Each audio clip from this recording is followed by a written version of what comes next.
Frankè has the biggest personality of any small child I know.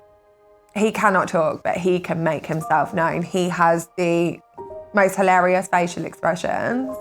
He has the most infectious smile, but he also is quite happy to tell everybody no, no, no constantly, which consists of you wanting him to do pretty much anything that you want to do.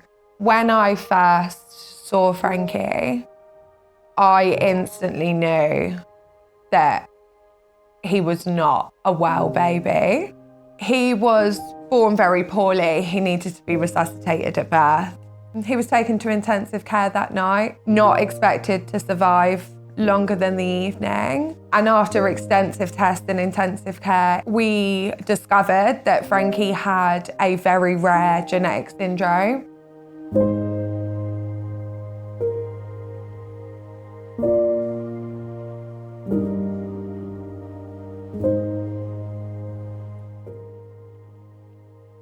My name's Tamara. I'm one of the clinical nurse specialists for paediatric palliative care at Alexander Devine Children's Hospice Service.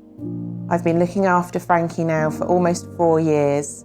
Frankè has a complex cardiac condition. He also has global developmental delay, epilepsy, and he has hearing loss. He's reliant on medication throughout the day to ensure that his heart continues to work with a mechanical valve. It had a huge impact on his life, on my life. It was never the motherhood that I personally dreamt of. It's been really hard, like I wouldn't change it for the world, but it wasn't really the experience I thought I would get.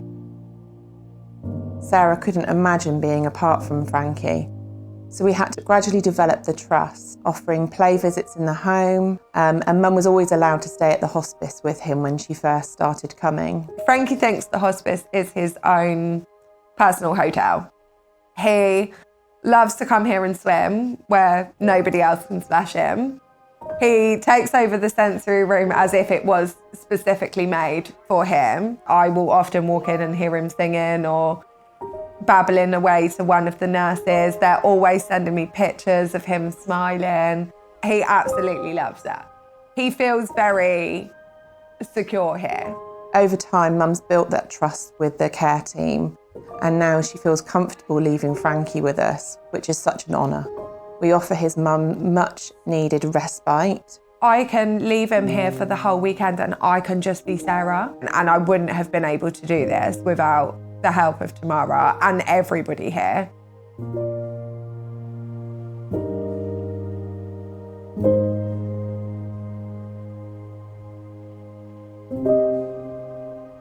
Alexander endured 4.5 years of treatment, operations and radiotherapy, but sadly passed away at the age of 8.